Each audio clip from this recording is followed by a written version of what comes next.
నేను చూసుకుంటాను నువ్వు వెళ్ళిపో అని చెప్పి ఆనంద్‌కి ఇంకా విరాజ్ చెప్తూ ఉంటాడు. ఇంకా ఆనంద్ వెళ్ళిపోయాక ఇంకా చాలా బాధపడుతుంటారు. చైత్రకి ఎందుకులాగా వస్తున్నాయి, ఎన్నెన్ని తట్టుకుంటుంది అని చెప్పి విరాజ్ ఇంక చైత్ర గురించి ఆలోచనలో పడుతూ ఉంటాడు. అక్కడేమో సీతారత్నం అదే పనిగా ఏడుస్తుంది. పిన్ని నన్ను క్షమించు, అనవసరంగా నేను నిన్ను వదిలి వెళ్ళా అని చెప్పి బోరున ఏడుస్తుంది. ఇంకా ఏడుపు చూసి ఇంకా మహి అలాగే చైత్ర కూడా ఇంకా భరించలేకపోతుంటారు. ఇంకా సీతారత్నం ఎలా ఓదార్చాలో వాళ్ళు కూడా అర్థం కాదు. సీతారత్నం ఇంకా గుండె పగలాలి ఇంకా బామ్మని చూసి అదే పనిగా ఏడుస్తూ ఉంటుంది.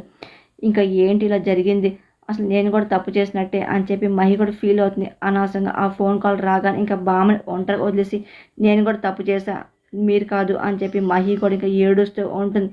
ఇంకా ఏదైతే ఏమైంది, బాధ అనిపిస్తుంది, పిన్నే కదా అని చెప్పి సీతారత్నం ఇంకా ఏడుస్తూ ఉంటుంది. ఇంకా చేతులు అలా చూస్తూ ఇంకా ఏడుస్తూనే ఉంటుంది.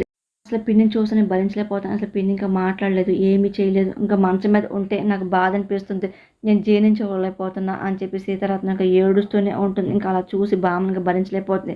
అసలు ఎలాగా అని చెప్పి అనుకుంటూ ఉంటుంది. ఎంత బాగా తిరిగేది, అసలు అందరిని ఎంత ప్రేమగా పలకరించేది అలాంటిది ఇంకా బామ్మ శాశ్వతంగా మంచం మీద ఉంటుందా అని చెప్పి సీతారత్నం ఇంకా విలిపిస్తూ ఉంటుంది. ఇంకా విరాజ్ అప్పుడే లోపలికి వస్తూ ఉంటాడు. ఇంకా వాళ్ళ బాధను చూసి విరాజ్ కూడా ఇంకా తలడిల్లిపోతుంటాడు. ఇంకా ఏం చేయాలో అర్థం కాదు. మహిని చైత్రాన్ని అలాగే సీతారత్నం చూసి ఇంకా విరాజ్ ఇంకా ఎలా నచ్చ అర్థం కాదు. తను కూడా చాలా బాధపడుతూ ఉంటాడు. కాసేపు అయ్యాక చైత్ర ఇంకా బయటకు వచ్చి ఇంకా ఒంటరిగా నుంచొని ఏడుస్తుంటుంది. ఇంకా విరాజ్ చైత్రని గమనిస్తుంటాడు. ఇంకా విరాజ్ ఇంకా చైత్రని ఎలా ఓదార్చాలో అర్థం కాదు. ఇంకా కంటిన్యూస్గా ఏడుస్తుంది. తనకి ఏమవుతుందో అని చెప్పి ఇంకా భయపడి ఇంకా వెళ్ళి ఇంకా చైత్ర అని చెప్పి పిలుస్తుంటాడు. ఇదిగో ఏడవడానికి నీకు ఓపుకుండాలి కదా, ఇదిగో తాగు అని చెప్పి ఇంకా కాఫీ ఇస్తూ ఉంటాడు. నాకేమీ వద్దు, నా మనసు ఏం బాగాలేదని చెప్పి చైత్ర అంటుంటుంది. ఇదిగో ఇలాంటి వాటికి నార్మల్ అమ్మాయిలు అయితే బాధపడాలి కానీ భయపడాలి, కానీ నువ్వు కాదు అని చెప్పి విరాజ్ అంటూ ఉంటాడు. అంటే ఇప్పుడు కూడా నన్ను ఏడిపిస్తున్నా విరాజ్, అంటే నేను నార్మల్ అమ్మాయిని కాదా అని చెప్పి, అంటే నాకు ఎమోషన్స్ ఏమి ఉండవా అని చెప్పి ఇంకా చైత్ర ఏడుస్తుంటుంది. ఇంకో అన్ని ఎమోషన్ ఉంటాయి, కాకపోతే నువ్వు అందరిలా వీక్ కాదు కదా, నువ్వు చాలా స్ట్రాంగ్ కదా చైత్ర, చిన్నప్పటి నుండి అమ్మ లేకుండా పెరిగావు కదా, నాన్న దూరం సరే చెల్లికి అన్నీ నువ్వే అయ్యుండి అమ్మలా దగ్గరుండి చూసుకున్నావు కదా, అలాగే నీ పెళ్లి కూడా చెడిపోయింది, అప్పుడు కూడా నువ్వు ధైర్యంగా ఉన్నావు కదా, అలాగే మా ఇంట్లో నువ్వు చేరకుండా చెప్పేసి నేను ఎన్నో ప్లాన్లు వేశాను, కానీ నీ సిన్సియారిటీ నువ్వు జాబ్ తీసుకున్నావు కదా, అలాగే చేసావు కదా, ఇంకా ఏం కావాలి అంతకంటే నీకు ధైర్యవంతులు అని చెప్పి చెప్పడానికి అని చెప్పి ఇంకా విరాజ్ ఇంకా ధైర్యం చెప్తూ ఉంటాడు. నీకు ఆశమైన అమ్మఒడికి ప్రాబ్లం వచ్చింది, ఎదురుపడ్డావు, ఫైట్ చేసావు, ఇప్పుడు కూడా స్మైలీ కోసం మా అన్నయ్య కోసం అంటే ఒక అబ్బాయితో ఈక్వల్గా ఫైట్ చేస్తున్నావు కదా, ఇంకా అంతకు మించి నీకు ఏం కావాలి అని చెప్పి విరాజ్ ఇంకా చైత్రకి ధైర్యం చెప్తూ ఉంటాడు. ఇంతకంటే నువ్వు స్ట్రాంగ్ అని చెప్పి ఏం చెప్పాలి, ఎన్ని భరించావు నువ్వు, నీ బాధను మాత్రం నువ్వు భరించలేవా ఏంటి అని చెప్పి విరాజ్ ఇంకా ధైర్యం చెప్తూ ఉంటాడు.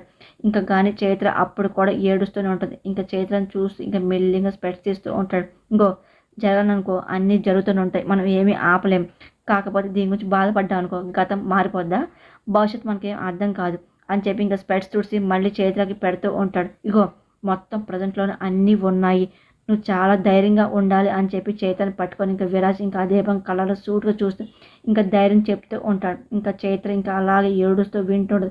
ఇంకా ఒక్కసారి ఇంకా ఏడుపు ఆపేస్తుంది. ఇంకా చైత్ర కూడా విరాజ్ని అలాగే ఇంకా చూస్తూ ఉండిపోతుంది. అసలు నాకు నువ్వు అర్థమే కాదు, నాకు దగ్గరగా ఉంటావు, అలాగే నాకు ఆలోచనలకి అందరంత దూరంగా ఉంటావు అని చెప్పి చైత్ర చెప్తూ ఉంటుంది. ఎప్పుడు నాతో గొడవ పడుతూనే ఉంటావు, కానీ నువ్వు మాత్రం బాధలో ఉంటే మాత్రం నా పక్కనే ఉంటావుగా అని చెప్పి చైత్ర చెప్తుంది. ఇంకా విరాజ్ ఆనందపడుతూ ఉంటాడు, కానీ మనసులో మాట మాత్రం ఏం చెప్పలేకపోతున్నాడు. ఇంకా విరాజ్ ఇంకా చైత్ర అలాగే చూస్తూ ఉండిపోతాడు. నువ్వు ఎప్పుడు నన్ను అర్థం చేసుకోమని చెప్పి అనుకుంటూనే ఉండేదాన్ని, నువ్వు నన్ను ఇంత బాగా అర్థం చేసుని చెప్పేసి నాకు ఇప్పుడే అర్థమైందని చెప్పి ఇంకా చైత్ర చెప్తుంటుంది. కొన్ని కంటికి కనపడతాయి కానీ మనసుకి అర్థం కావు, అదే మనసుకి అర్థమైందనుకో మనిషి అర్థం చేసుకోవడానికి చాలా టైం పడుతుందని చెప్పి ఇంకెవరా చెప్తూ ఉంటాడు. ఈ గ్యాప్లోనే దగ్గర దూరం అవుతాయి, దూరాలు ఏమో దగ్గర అవుతుంటాయి అని చెప్పి ఇంకెవరా అన్న మాటలు ఇంకా చైత్రకి ఏమీ అర్థం కాదు. ఇంకా అలా చూస్తూ ఉండిపోతుంది. ఆ రోజు అభిప్రాయాలు అన్నీ మారిపోతూ ఉంటాయిగా అని చెప్పి విరాజ్ నవ్వుతూ చెప్తూ ఉంటాడు.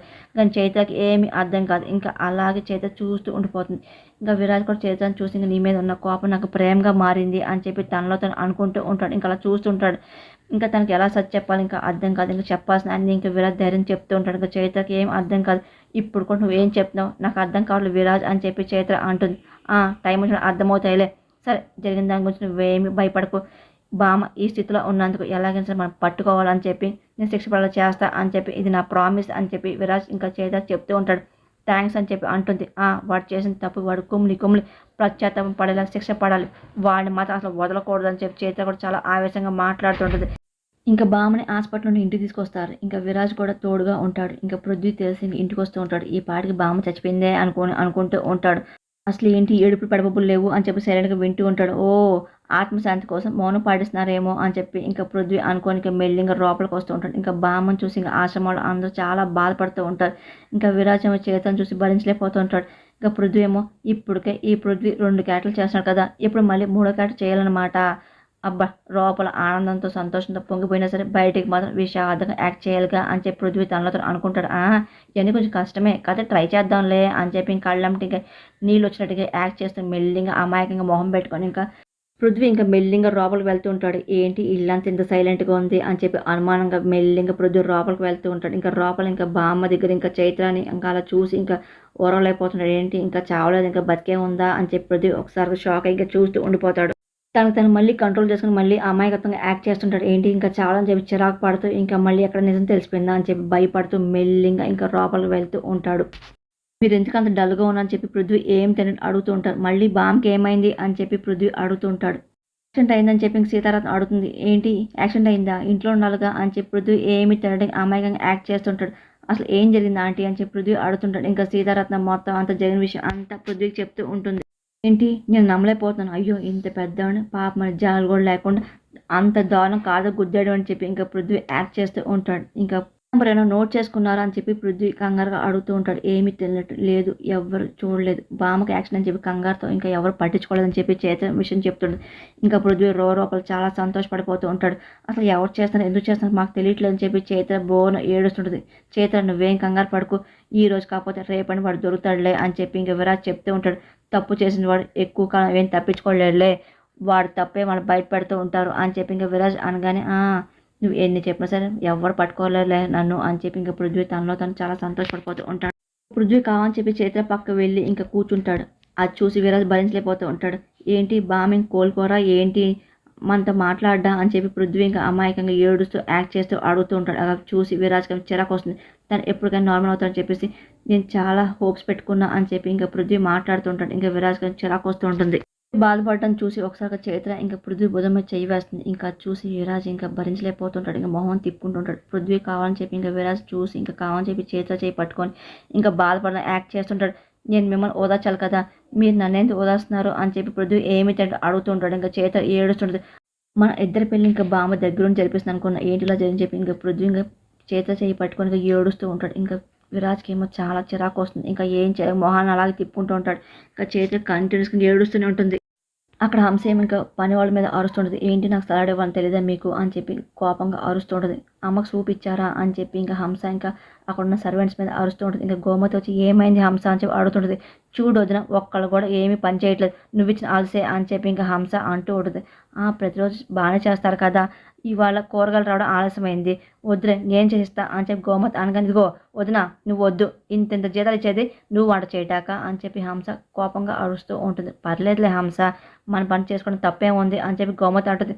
ఇంకో అలా చేయడం తప్పు ఏం కాదు, నువ్వు అలా చేసావు అనుకో వాళ్ళు కలిసైపోతాం వదిన, నువ్వు చేయొద్దు అని చెప్పి హంస అంటుంది. అవును అస్సలు వీల్లేదు అని చెప్పి ఈలోగా స్మైలీ వస్తుంది. రా అని చెప్పి ఇంకా పిలుస్తూ ఉంటుంది. ఈరోజు ఎవ్వరు వంట చేయదు నేనే చేస్తా అని చెప్పి స్మైలీ అంటుంది. ఏంటి నువ్వు చేస్తావా అని చెప్పి గోమతి ఇంకా అడుగుతుంది. నేను చేయకూడదు అత్తయ్య అని చెప్పి స్మైలీ అంటుంది. అంటే టిఫిన్ అంటే పర్లేదులే, మళ్ళీ ఎవరన్నా చూసారనుకో ఏమనుకుంటారు ఏంటో, ఇప్పుడు నేను కష్టపడ్డాని చెప్పేసి అనుకుంటారు అని చెప్పి గోమతి అంటుంది. అని నా వాళ్ళకి నేను వంట చేయడానికి ఎవరి గురించి చాలా అత్తయ్యా అని చెప్పి ఈ రోజు కాకపోతే రేపైనా ఇంటి కోడలుగా నేను బాధ్యతలని నావేగా అని చెప్పి స్మైలీ అనే మాటలు ఇంకా హంస సంతోషపడిపోతూ ఉంటుంది. ఇంకా తల ఊపుకుంటూ ఉంటుంది. నేను చేస్తాను అత్తయ్య మీరు కూర్చోండి చూడండి అని చెప్పి చక్క నేను వంటలు చేస్తా అని చెప్పి స్మైలీ అన్న మాటలు ఇంకా గోమతి అలాగే హంస చాలా సంతోషపడి ఇంకా డైనింగ్ టేబుల్ కూర్చొని ఇంకా చూస్తూ ఉంటారు. గోమతి ఇంకా స్మైలీని చూసి చాలా సంబరపడిపోతుంటుంది. ఇంకా పిలిచినందుకు ఇప్పుడు వచ్చినట్టుంది అని చెప్పి గోమతి మురిసిపోతుంటుంది.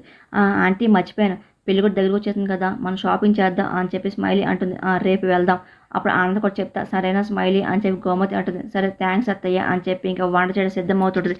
ఈ పెళ్లి పనులు ఆనంద్ విరాజ్ని బిజీ చేసేసి చేతను డైవర్ట్ చేయాలి, అప్పుడే పృథ్వీకి ఈజీ అవుతుందని చెప్పి స్మైలీ ప్లాన్ వేస్తూ ఉంటుంది. బామ్మకు అని చెప్పేసి ఇంకా పృథ్వీ పేరెంట్స్ కూడా వచ్చి ఇంకా అడుగుతూ ఉంటారు. ఆయన చేసిన వాడిని అసలు ఊరికి ఒకటి జైల్లో పెట్టని చెప్పి పృథ్వీ వాళ్ళ అమ్మ మాటలకి ఇంకా పృథ్వీ కంగారు పడిపోతుంటారు. ఇంకా చైత్ర అలాగే ఏడుస్తుంటుంది. ఇంకా చైత్రాన్ని చూసి ఇంకా విరాజ్ కూడా బాధపడుతుంటాడు. ఏం చేస్తారు మా పిన్ని మాత్రం మామూలు కాలేదుగా అని చెప్పి ఇంకా సీతార్థం అదే పనిగా ఏడుస్తూ ఉంటుంది.